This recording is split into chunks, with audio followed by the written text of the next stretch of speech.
But if I... What is up, guys? Today, I got TikTok a few days ago, so I'm gonna be scrolling. If you think about it, IDK could also mean I do know.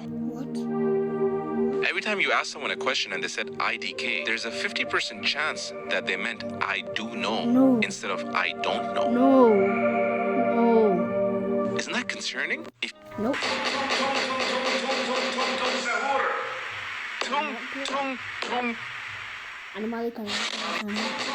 What do you call a small mother? A minimum. If you cut off your left arm, your right arm would be left. No! Go back to your wife. What does a house wear? A dress. No. A dress. Why can't a bicycle stand on its own? Because it's too tight. Everyone told Sam not to sing. No. But Sam sung anyways. My ex-wife was struck by lightning. She's now my current wife. What do you call a snake that's exactly 3.14 meters long? What do you call a small... Statues that are caught moving on camera. What? Statue of Liberty. Nah, bro. Hey, no way. Statues. What if we could breathe in space, but the government just keeps telling us that we can't, so we don't escape from Earth? Isn't that concerning? Why does the sun only... This has to be the worst moment of my life. And it's all because of this single Roblox obby. It's called Ito. And every time a famous YouTuber tries it, they run to this really hard tower and just quit the game. So I decided to spend 2 whole weeks learning everything about Roblox obby. Till eventually the day came where I was ready to take it on. And while the first couple of hours consisted of non-stop fails, I stayed determined. I can stand on the rim? No. Who said that? Who said that? And I even started learning some new tricks. I learned wall hops. I got better at this thing called trust flicks. I even did a 9-stud rap. But then, after 9 straight hours of just grinding, the worst thing imaginable happened. Help! I died! No! Resetting all my checkpoints and essentially starting me from scratch all over again. But I refused to quit. So I took a small break where I watched Ryan Trahan and had some boba tea, and I locked back in. And after 13 straight hours of this one Roblox obby, the worst moment of my life ended up becoming the best. Yes! Ooh. What is a dog? A dog. I think I accidentally joined a gang because I made a video the other day where I did this sign because I thought it This guy, Tyler. I would love to collab. meant okay. But after I uploaded it, I got a DM that said, "Yo, be careful with those hand signs you're doing in your videos." So I responded back asking what he meant. And this is where I started to get scared. Because he told me that sign, which I probably shouldn't have done again now that I think about it. But anyways, he said it's a sign for a dangerous gang. But he didn't stop there because then I asked if I was in any danger for doing this sign. And he was like, nah, probably not. The gang is only in Los Angeles. So as long as you're not there, you should be good. That's great, but... Brother, I live in Los Angeles. If anyone in any gang sees this, I mean no harm. I ain't like that. I think I accidentally joined a gang because I made a video. Imagine if I won the lottery. I already did. I've got you. No, sir. If you sneeze and I say God bless you, the only thing you should say is thank you. I don't need to hear all of this. How did you get in my house? Why is my window broken? I'm calling the police. Ain't nobody got time for that. If you sneeze... If Nah. you ever sit down for an exam and the paper is written in a language you cannot No, scary TikToks. recognize, except for the title at the top, Happy Holly Tree, you are not in your world anymore. Forget the exam, you failed it. Follow these rules. 1. Do not try to escape the classroom. Trust me, you do not want to attract all the attention. The hallway loops either way, this place will lead you back here. 2. Do not try to talk to anyone in the room. It's an exam, have some manners. Besides, they are not human, and they might start to realize that you are. 3. If your pen starts moving on its own, do not interrupt it. Let it finish. Whatever it writes is your next step, even if it makes no sense. Especially if it makes no sense. 4. If the fire alarm goes off but no one reacts, stay perfectly still and breathe slowly. The alarm is not for them. It's for you. They can't hear it. It went off to make you panic. Good luck if you ever sit down. Will you press the button? Taylor Swift stops No. making music? Wait! Which button was that? This one? Taylor Swift stopped singing. Okay, bet.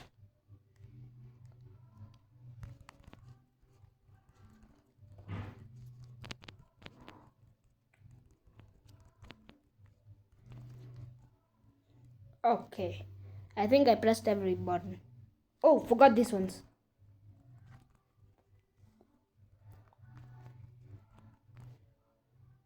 And these ones.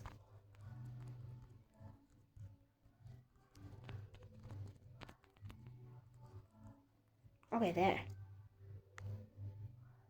Yeah, I pressed every button. Thank you, Tales of Blue.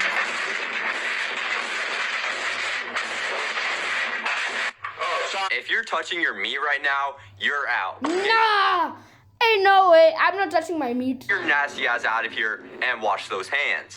This is if I'm talking about you, you're out. Beware, only 1% of people are going to survive this one. Number 2, if you're wearing socks, you're out.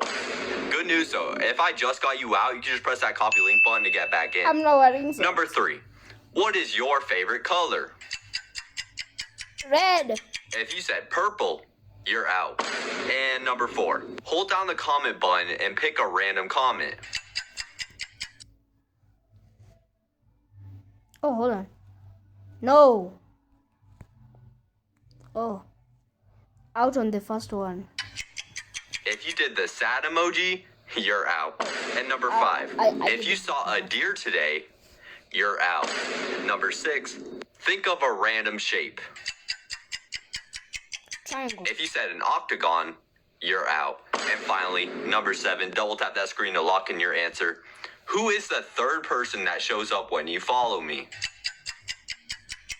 If you said Sir Vaughn, if you're touching your meat right now. Do you want to unalive someone, but you don't know where to put the dead body? Bro, what are you talking about? If so, congratulations, you once made it again to criminal TikTok. And today, I'll give you some tips No. and tricks on how to better bury your dead No. body so it's never found.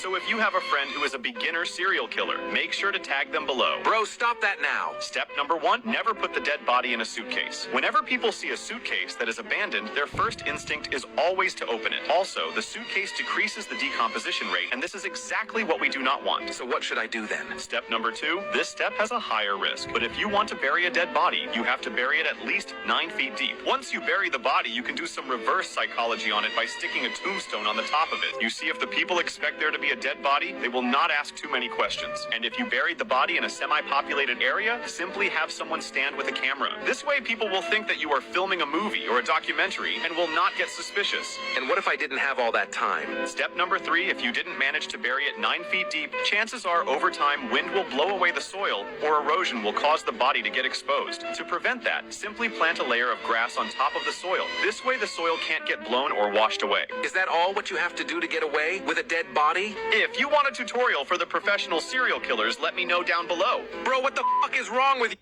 No. You should search up donuts, okay? It's just donuts. Let's go check it out. Let's see what the big deal is. That was not just donuts. Oh my gosh, I can't believe that's on TikTok still. What was that? Nothing close to donuts. I'm not gonna search up donuts. The spider grew to 1,500 pounds.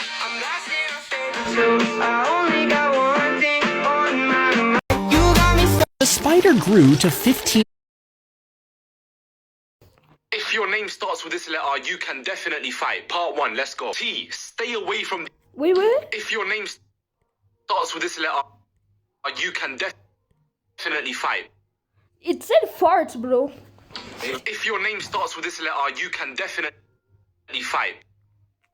If your name starts with this letter, you can definitely fight. Bro, he said...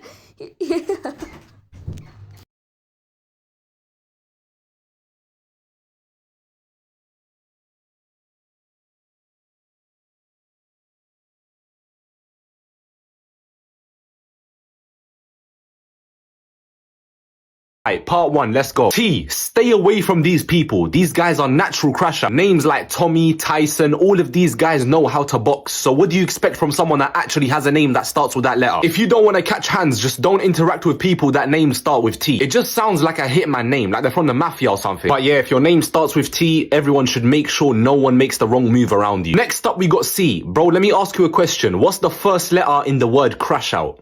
C. Exactly. So if you mess with people with the letter C, they're gonna smoke you up. Names like Chris, yeah, it's common, you see your local neighbor have it, but bro, they will crash out over anything. So yeah, these guys can definitely throw hands. Do not make the wrong move around them. Next up, we got L. Bro, these guys do not have anything to lose. They have nothing at stake. They do not care about you. You stare at these guys for a bit too long and bro, you might see heaven at the same day. Look at their name, bro. They have the...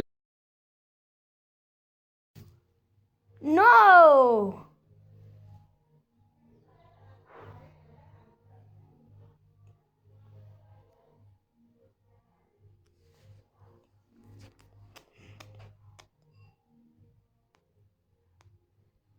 L. They've been taking too much L's in life, which gets them angry and they'll smoke you off, bro. They need a W, so they're looking for someone to, you know, crash out on. If you love your life, do not go near these guys and take the mick out of them. If your name...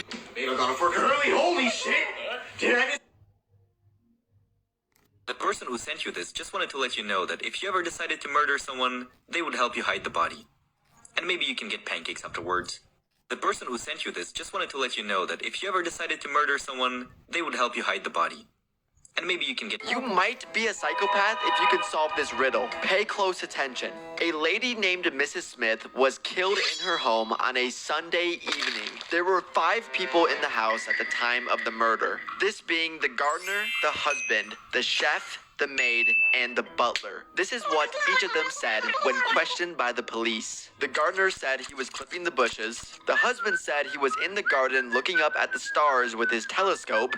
Nah, bro got a butt crack. That's crazy. The chef said he was cooking dinner. The maid said she was setting the table for dinner. And the butler said he was in the cellar getting wine for the dinner. Now, if you can find something within this story that seems off and find who's guilty, then you might have the mind of a psychopath. Let me know what you think. You might be a psychopath if you can solve this riddle. Pay close attention. A lady named Mrs. Smith was killed in her home on a Sunday evening. There were... Evening. There is no stars at evening. So the husband is the killer. Oh my god. Oh, he's the killer. The husband is a killer. The person who sent you this just wanted to let you... Babe, I got up for early. The person who sent you this... You might be... If you see another person... Nope. I'll be back in 24 hours. And if you get this notification, that means you treated this video right. So see you guys tomorrow. I'll be back... Checkmate. With this urinal configuration, you have no choice but to stand there and watch me pee. I see 3 empty urinals. I see 0. 0? Surely even someone of your intellect understands the bro code. One must never use a urinal adjacent to another man. So while there might be 3 open urinals, we both know there are 0 moves left on the board. You forgot one possibility. Oh, really? Nah, bro, what the heck is this? A great detective. If I use my deductive reasoning, I can conclude that I could take the sink. It is equidistant from the occupied urinals, thus maintaining the principles of bro code while fulfilling the objective. The sink? That's barbaric. You'd never do that. And yet, it's a move you would never anticipate, which makes it all the more fitting for me. Sometimes to beat an opponent, one must be unpredictable. He's bluffing. There's no way he'd pee in the sink. You must be thinking there's no way I'd pee in the sink, given how we both need to use it after completing the primary objective. It would be a lose-lose situation for us both. Correct. And I know how much you hate losing, which means it's game over. Have you considered the possibility I don't need to use the sink? Whoa, hold on. You're telling me you don't wash your hands after going pee? What's the point? To leave the restroom, I'll need to open the door, and seeing how the door is not automatic, I'll be touching the handle. Any pee particles washed away would simply make their way back onto my hands. Good point. But I still don't see you peeing in the sink. It just doesn't seem like something a detective with your intellect would do. You haven't the slightest idea what I am capable of. For instance, there is one more possibility you haven't even considered, and that is your entire advantage is based upon the idea of the bro code. As men, we both agree that urinals adjacent to a user are out of play. Am I correct in this assumption? Those are the rules, yes. What if I were to voluntarily breach the bro code and use one of the 3 open urinals? Voluntarily breach the bro code? You wouldn't. That's a violation of every rule. What if I told you I actually enjoy the thought of peeing next to another man? That it's not a punishment, but a privilege. In fact, that this has been my plan all along. For you to choose that particular urinal. In this case, you've played right into my hand, allowing me the option to choose the middle path and revel in the symmetry of peeing next to not 1, but 2 beautiful men. This is absurd. What kind of man enjoys peeing next to another? Wow, what? I didn't know you were sus like that. Me? Sus? Oh no, I think you're mistaken here. You're the one who's sus. Me? By choosing that particular urinal, you practically practically forced me to come to this conclusion. And if my assumptions about your intelligence are accurate, you knew I would confront your bold decision by choosing the nuclear option. That is, you wanted me to choose the middle urinal and pee next to you. Otherwise, you would have chosen a different urinal, perhaps one on the sidelines. Or, did you secretly desire this outcome? What the hell are you talking about? Oh, and that's not all. If you really wanted privacy, you would have pointed out the fact that I can simply use one of the stalls. I didn't mention the stalls because they're all occupied. Really? Did you check every single one before coming in? No, because I'm not a creep like you. And yet, by not verifying the occupancy of each stall, you've left your argument on unstable ground. A clear oversight on your part. Oh, thank goodness, he's almost finished. It's not too late. You can still walk away from this fight and use the women's restroom instead. Walk away? After coming this far? No, the battle has just begun. You can't be serious. There are no dividers between each urinal. To use the middle one would practically be suicide. Only if one of us looks down, and it won't be me. Well, it won't be me either. Checkmate. What? You do realize that looking down is not a sign of submission. It is, in fact, a demonstration of control, a gesture of dominance. I'm not falling for such an obvious trap. Furthermore, anyone who accepts such a form of dominance is, in my opinion, 100% sus, since they are doing nothing to prevent it. So what you're saying is, whoever looks down first wins? Correct. That's ridiculous. How could such a battle be determined by something so easy? Why are you hesitating? Just give me a moment. Why are you hesitating? You think I'm afraid of looking down? Are you afraid of what you might discover? I'm not. I'm just... Why are you hesitating? That's it. You win. I'm using the stall.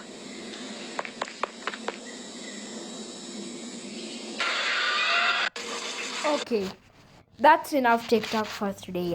Bye bye.